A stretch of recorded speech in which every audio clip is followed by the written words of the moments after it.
자, 그리고 오늘 집행된 윤 대통령에 대한 체포영장은요.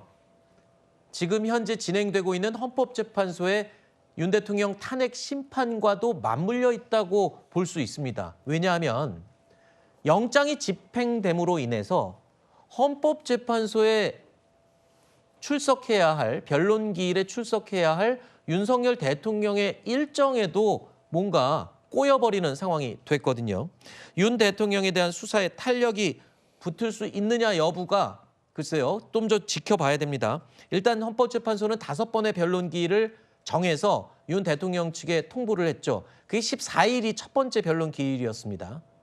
하지만 어제가 바로 그 변론기일이었는데 영장 집행 그리고 또 신변의 위험 요소 등으로 인해서 1차 변론기일 출석하지 않았습니다. 하지만 이제 2차 변론기일이 16일인데 과연 이 48시간 공수처 조사를 받으면서 또 16일 변론기일에 출석을 할 수 있느냐. 윤상현 의원이 아까 언론에 밝힌 걸 보면 변론기일에 또 못 나갈 것 같다 이렇게 얘기를 해요. 이렇게 되면 지금 4분 만에 1차 변론기일 끝났거든요.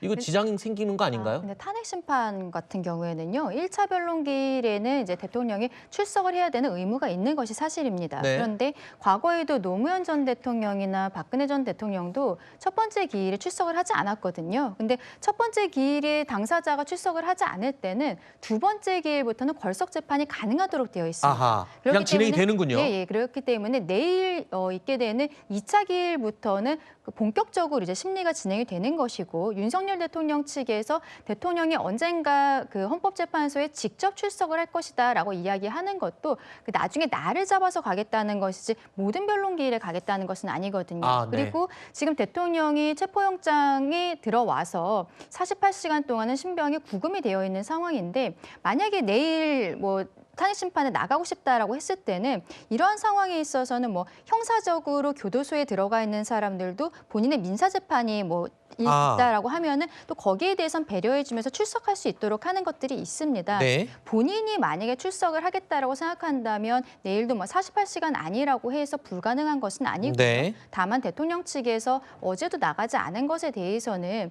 어떠한 경호의 문제라든지 그리고 내란죄 철회한 부분에 대해서 정리가 돼야 된다라는 입장도 지난주쯤에 밝히지 않았습니까? 네네. 그런 것들이 선결과제라고 이야기하는 것이기 때문에 지금 체포영장 집행으로 인해서 탄핵 심판에 대해서 지장을 준다거나 그럴 것으로 네. 보이지는 않습니다. 일단 헌재에서 5번의 변론기일을 정해서 윤 대통령 측에 통보를 했고 5번으로 끝날 게 아니라 통상적으로 이 윤 대통령 측에서 만약에 출석을 해서 본인의 입장을 얘기를 하면서 변론 기일이 더 늘어나는 게 통상적인 과정이잖아요. 그러면 반드시 지금 남은 기일 어느 한 곳에는 윤 대통령이 출석을 해서 본인의 입장을, 주장을 또 펼쳐야 기일이 더 추가로 잡히고 기간이 충분히 잡히게 되겠군요, 그러면. 그렇죠. 박근혜 전 대통령 같은 경우에는 기일이 한 17번 정도 열렸습니다. 네. 물론 준비 절차가 3번 정도 그리고 본격 심리를 한 17번 정도 했었는데요.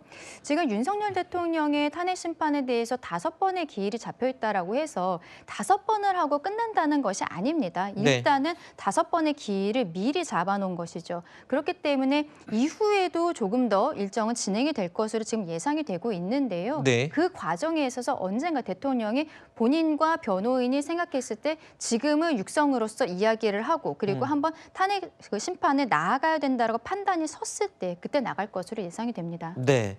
윤 대통령 측은요, 이 변론 기일을 너무 일방적으로 정해서 통보한 게 아니냐라고 이의 신청을 하기도 했지만 헌법재판소에서는 이 변론 기일을 정해서 통보하는 것은 법원의 재량권이다라고 하고 받아들이지 않았죠. 또 한 가지 윤 대통령 측이 헌법재판관, 정계선 헌법재판관에 대한 기피 신청을 했습니다. 하지만 이도 기각됐죠. 이 두 가지 요청 사항 내지는 이의 제기가 모두 기각이 됐습니다. 야권에서는 일단 이런 이의 신청에 대해서 재판 지연 의도가 있는 게 아니냐라고 지적을 하기도 했지만 엄연히 재판을 받는 입장에서 심판을 받는 입장에서는 방어권 차원에서 주장할 수 있는 부분도 있잖아요.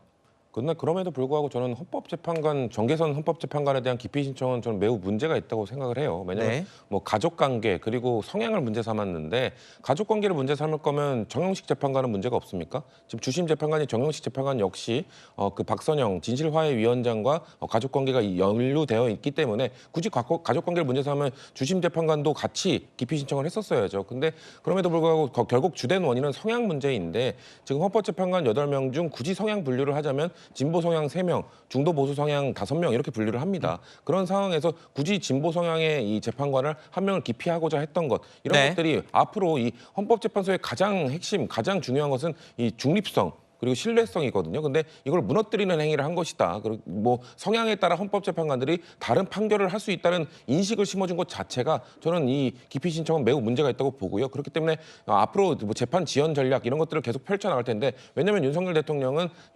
입장에서는 최대한 이 헌법재판관의 수리를 줄이는 것이 좋습니다. 그렇기 때문에 기피 신청도 한 것이고 4월 18일 이후 왜냐하면 4월 18일 날 2명의 재판관이 임기가 종료되기 때문에 그 이후까지 어떻게든 끌기 위한 전략을 펼칠 것인데요. 왜냐면은 8명이 하게 되면 3명이 반대를 해야 기각되는 것이고 네네. 7명이 하게 되면은 2명 이렇게 계속 줄어드는 것이기 때문에 네. 그런 지연 전략은 저는 제가 봤을 때 헌법재판소에서는 인정하지 않을 것이다라고 생각하기 때문에 그런 행위는 좀 멈추는 게 필요하다고 말씀드리고 싶습니다. 네, 오늘 윤 대통령에 대한 체포영장 집행이 완료되면서 지금 현재 진행되고 있는 헌법재판소의 탄핵 심판 일정과도 혹시 영향을 끼칠지 않을까 그 부분에 대해서 저희가 이야기를 잠시 나눠보고 있었는데요. 저희 제작진이 아까 저희가 언급했던 오늘 체포영장이 집행되는 그 순간 대통령 관저 내부에서 바로 옆에서 지켜봤던 국민의힘 의원 4명 가운데 윤상현 의원의 직접 목소리를 들어보도록 하겠습니다. 내용은 저희가 아까 일부 전해드리기도 했는데요. 해당 내용을 포함해서 직접 목소리로 윤상현 의원의 발언 들어보시죠. 검사가 들어갔고요. 검사하고 또 한 분, 2분이 들어왔고 젊은 검사분하고 그래서 체포영장을 제시를 했고 그래서 체포영장에서 뭐 알았다. 이거 한 장 설명하니까 알았다. 내가 가자 이렇게 말씀하죠. 거의 잠을 못 주무셨다고 그러시더라고요. 1시에 주무셨다가 뭐 일찍 2시 반에 전화가 와서 깨셨고 그래서 아마도 잠이 부족하신 것 같고 또 아마 시장도 하실 거고 그래서 아마 그 부장 검사님이 최대한 예우를 해주면서 조사를 하지 않겠나. 일단 그 본인은 마음의 준비를 다 하셨어요. 어차피 이렇게 뭐 체포라면 출석하실 거라는 마음의 준비를 하셨다는 거 말씀을 드립니다. 네, 아까 저희는 마음의 준비 됐다. 이제 가자. 뭐 요 부분만 저희가 집중적으로 얘기를 다뤄봤는데 얘기를 앞뒤 내용을 쭉 들어보니까 현장 상황 그리고 대통령이 관저 내에서 어떤 이 심리 상태로 있었는지까지도 추론해 볼 수 있는 얘기를 쭉 해줬군요. 그렇죠. 이 잠도 못 주무셨을 것이고 물론 예상은 했지만 그런 것이 확인이 됐고 뭐 시장하실 수도 있다 이런 얘기까지 하는 거를 보면 지금 윤 대통령의 이 신체적인 이 상태가 대단히 좋지 않다. 네. 그런 것까지 유추할 수 있는 그런 윤상현 의원의 전언이었습니다. 네. 그리고 방금 전에 그 헌법재판소에서 윤 대통령 측에서 재판관 기피 신청한 것에 대해서 시간 끌기 아니냐 이런 식으로 얘기를 했는데 물론 이게 징계 심판이기 때문에 형사 재판이랑 다를 수는 있겠지만은 네. 피청구인 측에서 충분히 주장할 수 있는 것입니다. 이게 왜 문제가 되냐면 정계선 헌법재판관이 갖고 있는 뭐 어떤 이념 성향이라든지 이런 게 아니라 네. 김희수 국회 측 법률 대리인 이분이 국회 측 법률 대리인으로 있기 때문에 문제가 되는 거예요. 그분이 어떤 분이냐에 대해서는 뭐 노무현 정권 때부터 쭉 그분의 이력을 상세하게 설명드려야 되겠지만은 이분과 정계선 재판관의 배우자가 연결이 돼 있기 때문에 그 부분에 대해서 피청구인 측에서는 당연히 기피 신청을 할 수가 있고 그 제도가 헌재법에 있기 때문에 충분히 주장할 수가 있는 거고요.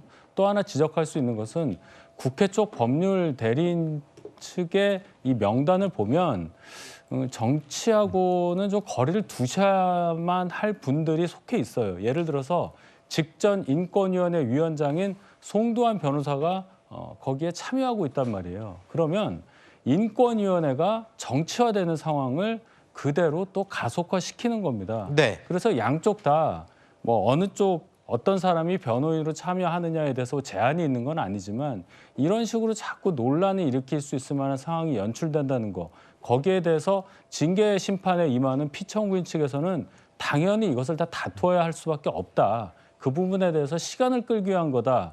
이런 주장에 대해서는 제가 절대적으로 동의하지 않는다는 말씀을 드립니다. 네.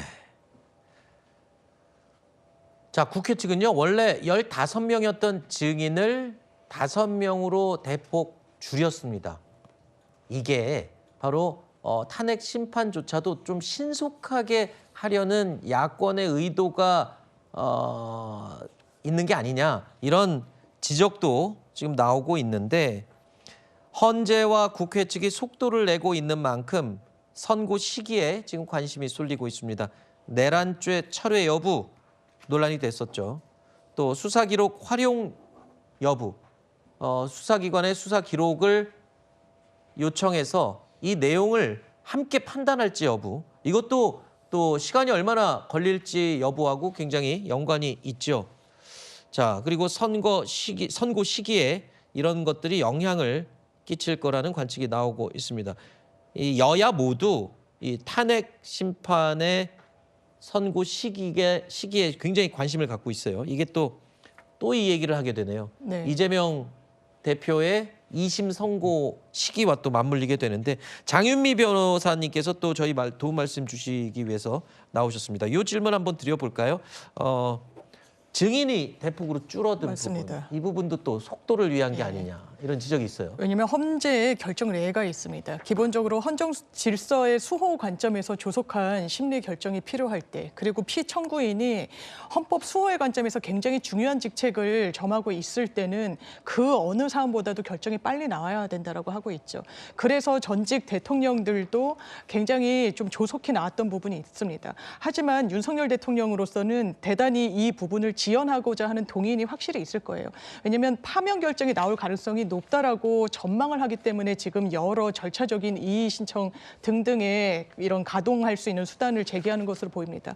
박근혜 전 대통령 때도 똑같은 주장이 있었습니다. 이거는 형사소송법을 준용하게 돼 있으니까 형사 기록을 그대로 보여줘서는 안 된다. 형사 기록처럼 형사 절차처럼 그대로 증인들을 다 반대 신문권을 피청구인에게 보장해준 이후에 기록을 보게 해야 된다. 받아들여지지 않았습니다. 지연 의도가 너무 뚜렷했다라는 거죠. 그리고 그때도 90명이 넘는 증인을 신청하겠다고 했습니다. 그래야 방어권이 보장된다고 했습니다. 아니요, 법원에서 받아들이지 않았습니다. 한 60여 명 아래로 정리를 했고 실제로 출석한 증인들은 한 30여 명밖에 되지 않았습니다. 그럼에도 불구하고 석 달 정도에는 결과가 나오게 됐었습니다. 그만큼 위중하고 중대하고 조속한 상황이라 빨리 헌재에서 결정을 내줘야 대한민국의 유동성이 제거되기 때문에 그 부분을 어떤 야당의 의도대로 헌재가 움직인다 이렇게 봐서는 굉장히 이제 사법 질서에 대한 불신을 자초하는 그런 이야기를 보수 정당에서 하는 것이다. 이건 보수의 가치도 이념도 방향성도 아니라고 생각합니다. 네.